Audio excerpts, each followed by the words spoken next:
Hey, welcome back everyone.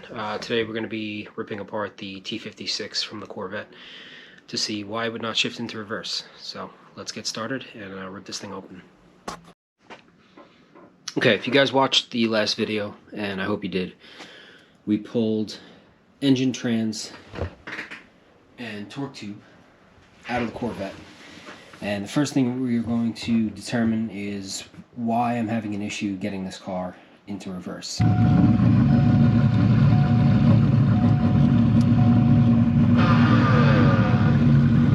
So with all of that removed from the car, I'm going to go ahead, I'm going to drain the fluid out of the diff and the transmission, separate the diff, and then I'm going to bolt the torque tube back up to the transmission and install the shifter. Once the shifter is back on, we're going to pull the rear cover off of the transmission and then just manually shift it into reverse to see if there's anything just, immediate that pops out to us that needs to be addressed. Okay, torque tube is back on. I took the shifter out of the box, and this piece here is the shifter alignment tool.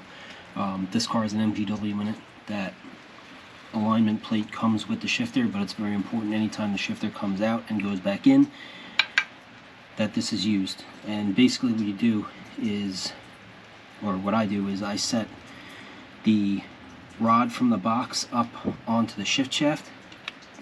Don't go super tight, but snug that bolt down, and basically wherever that box rides, you can see these bushings are actually slotted for it to move back and forth. But once everything is lined up, I just tighten these down, then the alignment tool comes out and the shifter can go back down. So I'll pull this out, we'll get the shifter back, and we'll see what we have going on behind the rear case. Alright, so we have the rear cover off. This is a reverse gear here. And what I'm going to do is, with the camera pointing obviously at the reverse gear, I'm going to go put it in reverse, and hopefully we'll get a better idea of what exactly is going on with this thing.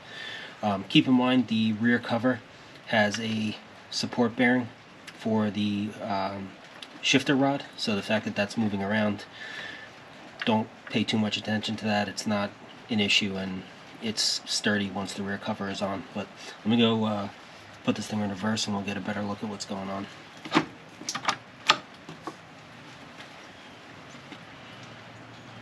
Alright, so with that in reverse, obviously this gear doesn't free spin anymore, but you can kind of see how there's a lot of play in there. There's synchros inside here. So I'm going to take this back out of reverse and we'll start breaking this down. And I have a feeling that the plastic guides that are on this reverse fork are probably broken. I'd also like to get a better look at this reverse gear and the synchros as well. So we'll start breaking that apart and see what we got. Okay, to break this down, you're going to need a pair snap ring pliers, both with the knurled edges on them, and then your standard snap ring pliers as well. So I have something set up on the workbench over there where I could take, once every piece comes off, I'll just put it on there in the same exact order. This will lose place of anything. So let's get started taking this thing apart.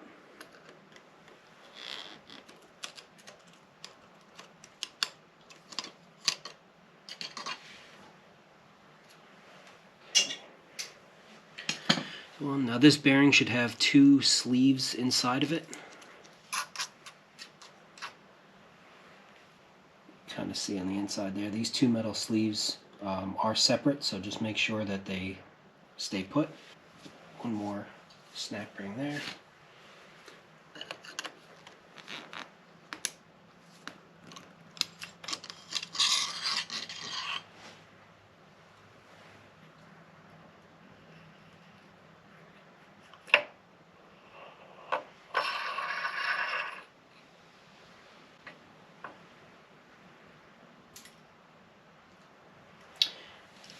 So that's the reverse side.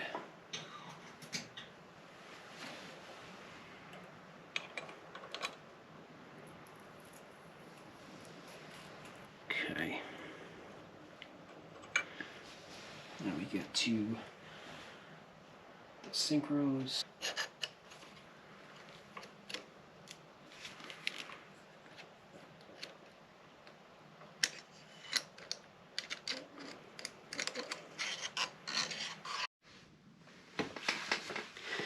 Okay, and then the last part is going to be just to walk this reverse fork off.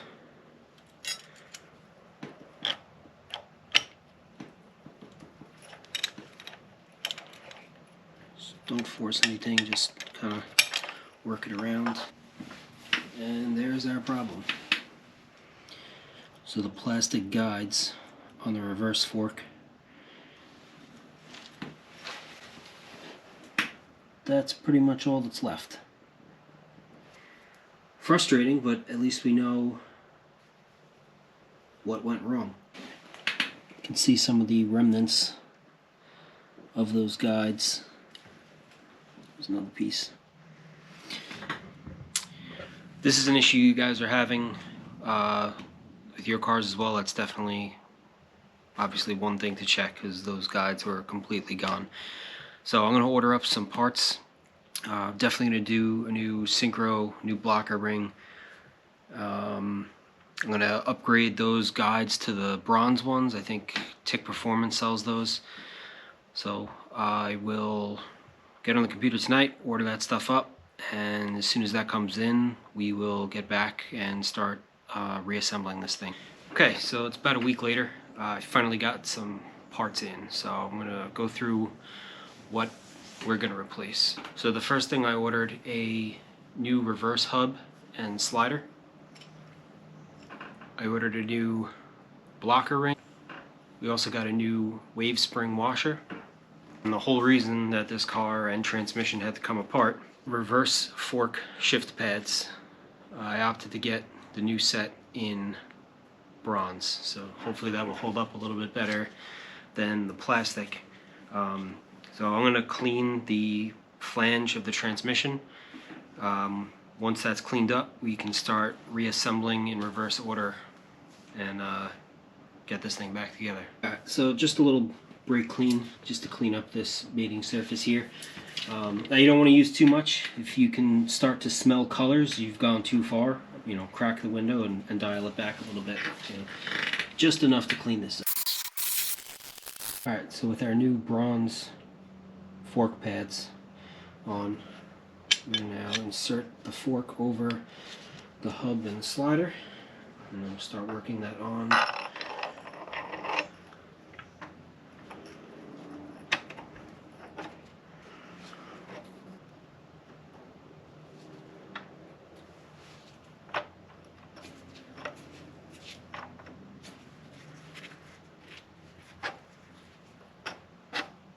The other thing I ordered, I'm not sure if I mentioned it before, these are all new lock rings and snap rings. It is recommended that you change them anytime they're taken off, and I really don't want to have to do this again, so I bought new ones. So we'll go ahead and we'll put the snap ring on for the reverse shift fork. After that, we have a snap ring. You're going to put your bearings on. Then you're going to take your reverse gear, your wave washer, and your blocker ring, and that's going to get slid over the entire assembly.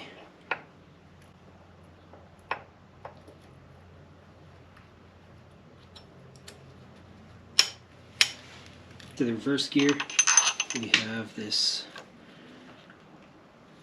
spacer that goes on. One of the last snap rings. Get that set up.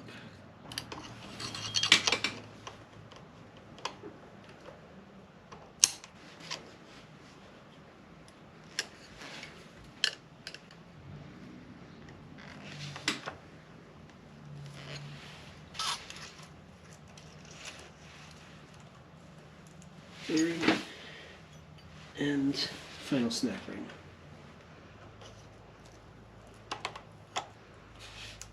Okay.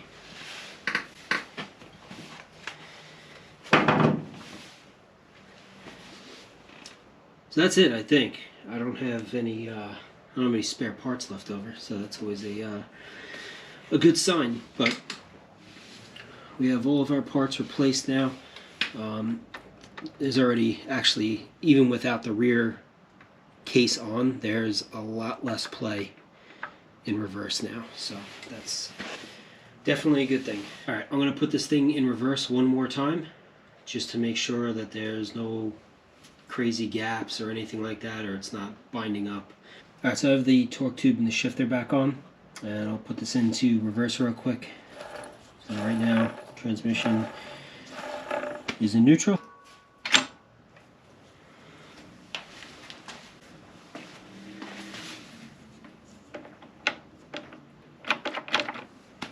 Now we're in gear. So hopefully that's it. Like I said, that was really the only thing that looked bad inside. So we'll see. I'm going to clean up the rear cover. We'll get that back on. This way we can support this reverse shifter rod. And we'll go from there. Alright, so I'm going to be using the right stuff from Permatex to seal the back of this case. Now, one thing you want to be very careful of is your reverse shifter rod. There is an alignment dowel in the rear cover that shifter rod is going to sit on. It is typically easier to assemble this transmission when it is vertical, not horizontal like we have it, but I have a piece of welding wire that I'll be able to manipulate the shifter rod and hopefully align this cover. Let's get started.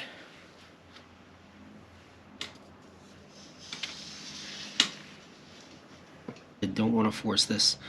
Everything should fit nice and easy. This might take a little while to line it up. Okay, so that's pretty close. Now what we'll do is we're just going to pull up on this welding wire. Hopefully you can see it.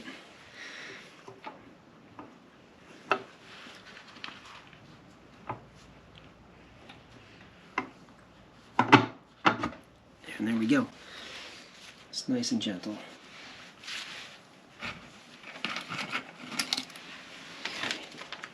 So with that on, put the bolts back in. These get torqued to 26 foot-pounds. So I'm going to go ahead and do that. We'll get this torqued up, and then transmission should be done. Okay, rear cover is back on, torqued. This transmission and differential, I'm going to clean them up before they go in the car, but I want to get everything sealed so I don't get any water inside. So once I put the diff back on the transmission, we will soak this down in degreaser and pressure wash it. That is going to do it for this video. Thank you guys for watching. Hopefully you made it all the way through. And if you are having an issue like I was having, this is definitely something to look at. So we'll see if it actually solved the issue once we get it back in the car. That's going to be in another video or two. I still have to rebuild the torque tube. But it's getting there. We're making progress. So thank you guys again for watching. See you next time.